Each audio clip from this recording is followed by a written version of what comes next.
25-year-old Canadian Emma Fillipoff leaves her home in Ontario to move to Victoria, which is over 4,000 kilometers away. At first, it seems as if she is quickly settling into the new city and finding her feet.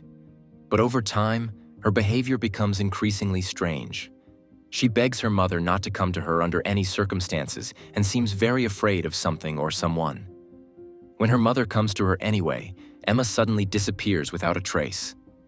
What is she so afraid of? And can Emma's mother save her in time? Or is she possibly the reason for her disappearance?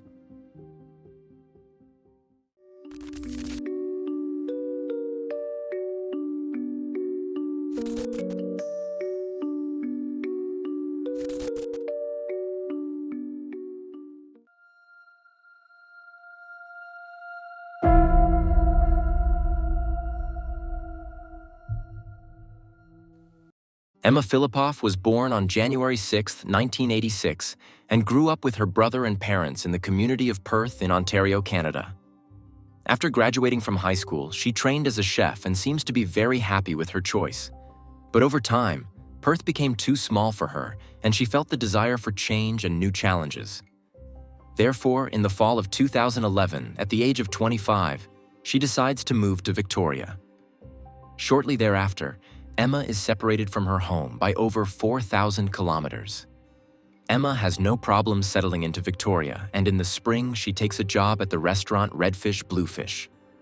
However, as the restaurant is only open seasonally and usually closes during the winter months, Emma's employment there ends on October 31, 2012.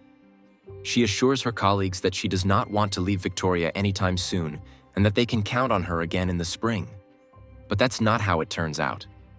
Over the next few weeks, Emma calls her mother Shelley to ask whether it would be okay for her to move back to Perth to live with her.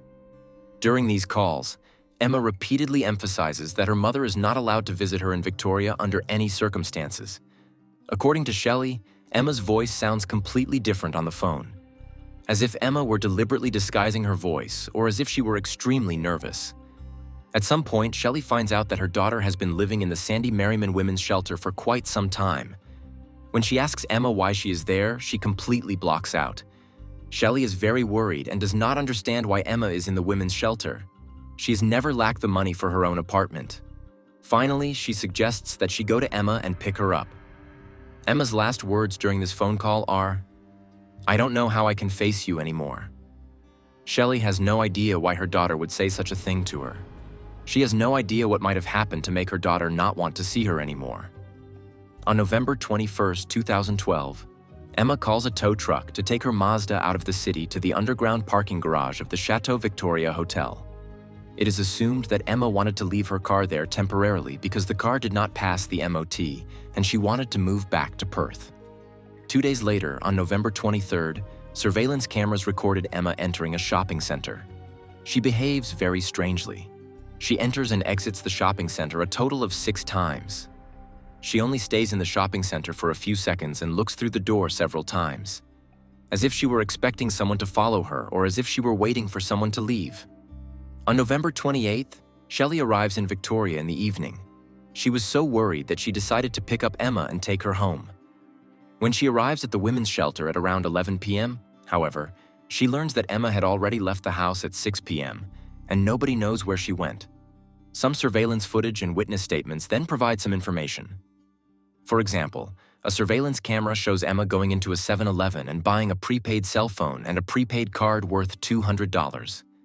This time, too, Emma watches through the store door for a while, as if checking to see if someone is waiting for her outside or if she's being followed. Emma hails a cab outside the store and asks to be taken to Victoria Airport. But in the middle of the ride, she asks the driver to stop, pays for the ride, and gets out. It is not known exactly why she got out, but it is suspected that she did not have enough money for the entire trip to the airport. At around 7 p.m., Dennis Cray, an acquaintance of Emma's, sees her pacing up and down outside the Empress Hotel in Victoria barefoot. She keeps stopping outside a crosswalk but doesn't cross. When he speaks to her, Emma acts strangely. She seems almost paranoid to him. Dennis stays with her for an hour and talks to her. But since she continues to behave strangely, he finally alerts the police. When the police arrive and talk to Emma, Dennis leaves because he has to go somewhere and assumes that the police will take care of Emma. But they don't. They talk to her for 45 minutes and then let her go because they don't feel that she poses a danger to herself or others. To this day, this remains the last confirmed sighting of Emma Fillipoff. After her conversation with the police, the then 26-year-old disappears without a trace and is never seen again.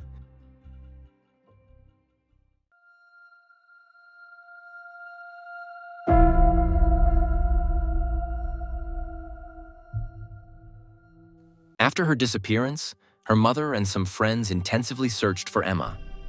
Dennis had to take a lie detector test but passed it. No one around her had any idea where Emma might have gone. A few kilometers from Victoria, Emma's prepaid cell phone is found. She never loaded any money from the card onto the cell phone. On December 5, 2012, a man tries to buy cigarettes at a gas station on Souk Road in Colwood using Emma's prepaid card. Police question the man, and he says he found the card on the side of the road near the Juan de Fuca Community Center. The community center is about 12 kilometers from the Impress Hotel, where Emma was last seen. Her red Mazda is found in the underground parking garage of the Chateau Victoria Hotel, where she had it parked earlier. In it are Emma's passport, laptop, clothes, and some other personal items. Emma's disappearance poses a number of mysteries and remains unsolved to this day. Nevertheless, there are some theories about what might have happened to her. I would like to present a few of them to you now. One of the theories is that Emma may have taken her own life. This assumption is supported by the fact that Emma began writing poems in Victoria, which, based on their content, some people see as much more than farewell letters. In them, she writes, for example, that she will be dead by the time someone reads these lines, and that she loves her family. In a later interview, her mother emphasized that Emma did have mental health issues, but that her writing is not a suicide note. Some experts agree with this assessment, as the writing does not have the usual characteristics of a suicide note. Although Emma kept a diary, neither her poems nor her diary provide any information about her whereabouts or explain why she was living in a women's shelter. Although Emma's writing does not indicate that she had a stalker, some people in her life believe that this may be the reason for her disappearance. Prior to moving to Victoria, Emma had a pen pal named Julian Hart. Julian wanted to get to know Emma better and started to harass her, which led to an argument with Emma's father. After that, it seemed as if he would leave Emma alone, but shortly after she moved to Victoria, Julian also moved there. According to his own statements, however, this was pure coincidence. Julian is questioned by the police, passes a lie detector test, and is finally ruled out as a suspect. From then on, he is actively involved in the search for Emma. Nevertheless, he remains suspicious to some, especially since Emma seemed to be being followed by someone before she disappeared. However, the fact that Emma was very ashamed in front of her mother and did not want her to pick her up does not fit with this theory. One theory supported by many signs is that Emma may have had a psychotic episode before she disappeared. Her paranoid behavior before she disappeared, as well as her encounter with Dennis, during which she walked barefoot and aimlessly back and forth and made a confused impression overall, could fit with this. Emma's mother had already mentioned that her daughter had mental health issues. According to her, it was only through the people at the women's shelter and her daughter's diary that she realized Emma needed psychological help. She hadn't been aware of this before. However, she does not elaborate on what kind of problems these might have been. A staff member of the women's shelter reports that Emma had placed all the furniture from her room in the hallway before she disappeared. When asked why she did this, Emma replied that the furniture talked too much. This behavior could be a sign that Emma was suffering from a psychosis. Possibly the fact that her mother came to pick her up only exacerbated the situation, causing Emma to run away in her delusion and possibly suffer an accident or be kidnapped. However, these are all just speculations. To this day, it remains unclear what really happened to Emma Fillipoff. In the years following her disappearance, Emma's family and friends regularly put up missing person posters offering a reward of $25,000 for helpful information.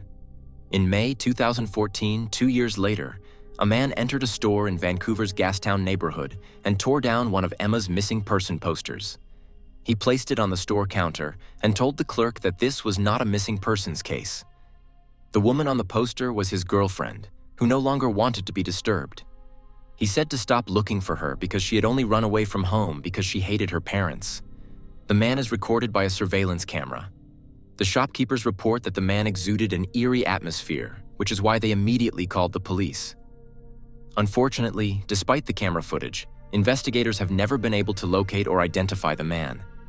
It is unclear whether he is somehow connected to Emma's disappearance.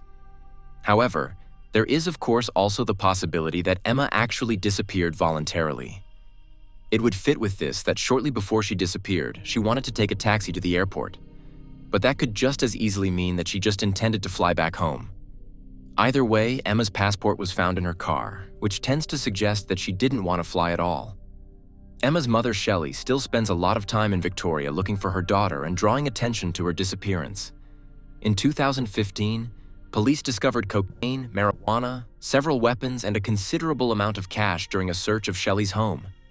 Both she and Emma's brother were charged with money laundering, weapons, and drug offenses in March 2016. In November, the charges against Shelley were dropped because she apparently knew nothing about her son's activities in the house. In the summer of 2018, a man named William came forward to the police and stated that he had met Emma the day after she disappeared, on November 29th. He said he had given her a ride because she was standing desperately at the side of the road in Esquimalt. Barefoot and screaming, she appeared frightened to him. William, who was on his way to his new job, pulled over and asked if she needed help. Emma asked him to drive her to a friend's house in Colwood. That's the city where her prepaid phone card was found. Due to his new job, William had to decline, but he took her to a nearby intersection. Although it is not known that Emma knew anyone in Colwood, the discovery of her prepaid phone card indicates that she actually arrived there. Shelley does not believe that her daughter is still on Vancouver Island. She says the following: "I feel overwhelmed. You would think I would be used to it. I feel comfortable talking about it and talking to the media, but it's a roller coaster. I'm still in shock. To be honest, I wake up in the morning and everything is fine.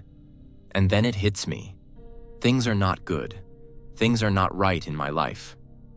Shelley emphasizes that she feels that Emma is still alive, but is in a difficult situation and is unable to make contact for some reason. Despite everything, she continues to hope that her daughter's disappearance will one day be solved and that Emma might come home again. And that's the end of today's video. What do you think happened to Emma? Feel free to write your theories about the case in the comments. By doing so, you will also support this channel. If you want to support me even more, I would appreciate a thumbs up and a subscription. And don't forget to activate the bell so that you are informed when I upload a new video. Thank you in advance for your support. Thank you for watching. I wish you a good morning, afternoon, or evening, depending on when you watch the video, and hope to see you again in the next video. Until then, bye guys.